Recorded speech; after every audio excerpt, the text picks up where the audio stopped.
You know someone like this. One day they're active in the group chat, laughing, replying, sending memes, and then suddenly, silence. No explanation, no drama, just gone. Their social media disappears, messages go unanswered, invitations get ignored. Eventually, someone says the line everyone's thinking. Did they just cut everyone off? And maybe you've met someone like that. Or maybe, if you're being honest, sometimes it's you. You wake up one day and think, I'm done. Done explaining, done tolerating, done pretending you enjoy people who drain you. So you disappear. No fight, no long goodbye speech, just distance. But here's the interesting part. People who cut everyone off aren't all the same. The outside behavior looks identical. Distance, silence, boundaries that feel like walls. Yet psychologically, the reasons can be very different. Some people cut others off to heal. Some do it to protect themselves, and some do it for reasons they barely understand themselves. So let's look at the hidden psychology behind the people who disappear, because once you see these patterns, you'll start recognizing them everywhere, and maybe you'll recognize one of them in yourself. First, there's the overwhelmed empath. Picture someone who used to be everyone's emotional support hotline. Friends call them when relationships fall apart, family vents to them about work, coworkers dump their frustrations onto them. And for years, they listen, they give advice, they comfort, they absorb everyone's stress like an emotional sponge. But here's the problem with sponges. Eventually, they get soaked. At some point, often after a particularly exhausting period, something inside them snaps. Not dramatically, quietly. They stop answering calls, they stop showing up. Not because they hate people, but because they're exhausted by them. Psychologically, this often comes from empathic overload. Highly empathetic people tend to overextend themselves. They struggle with boundaries because helping others feels natural, even necessary. But when they realize their own needs have been ignored for years, they sometimes swing in the opposite direction. Instead of small boundaries, they create massive ones. Instead of saying, I need a break, they disappear entirely. If you've ever felt emotionally drained after being around people, you might recognize this one. Then there's the silent boundary builder. This person didn't wake up one morning and suddenly cut everyone off. No, they tried to communicate. They explained their needs. They set small boundaries. They asked people to respect their time, their feelings, their limits. And what happened? They were ignored or dismissed or told they were too sensitive.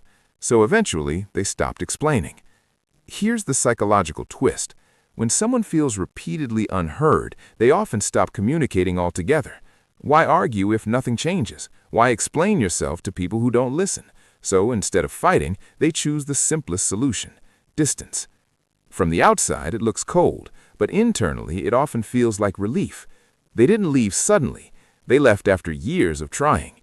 And if this type resonates with you, there's usually a long story behind that silence. But here's another profile that's less obvious: the identity resetter. These are people who cut everyone off not because the relationships were toxic, but because their life is changing. Imagine someone who spends years in one identity: the party friend, the people pleaser, the funny one who never takes life seriously. Then, one day, they start changing. They read new things, think differently, question their old habits, and suddenly, the people around them represent a version of themselves they no longer feel connected to. Psychologically, this can happen during major identity shifts. When people evolve rapidly, their social environment can feel like a time capsule, a reminder of who they used to be.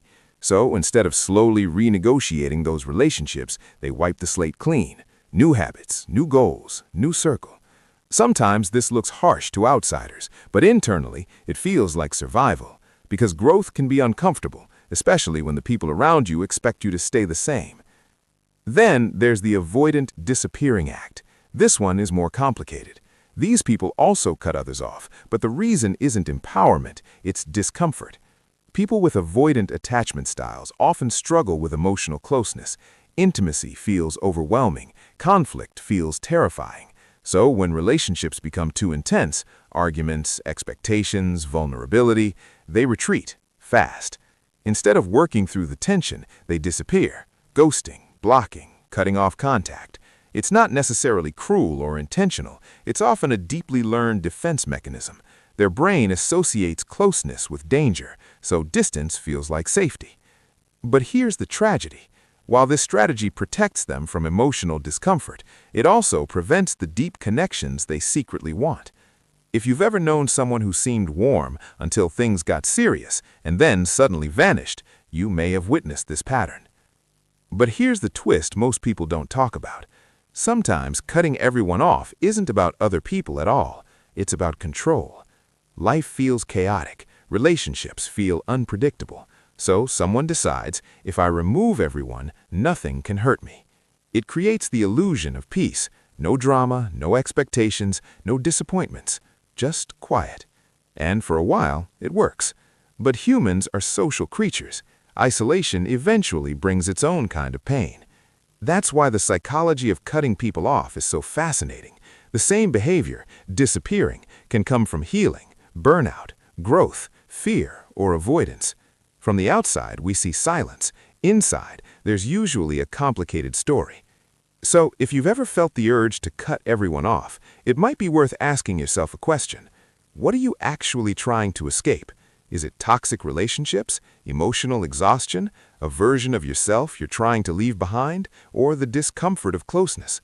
Sometimes distance is healthy, sometimes it's necessary, but understanding the reason behind it, that's where real self-awareness begins. So now I'm curious, when someone cuts everyone off, which type do you think you've seen the most?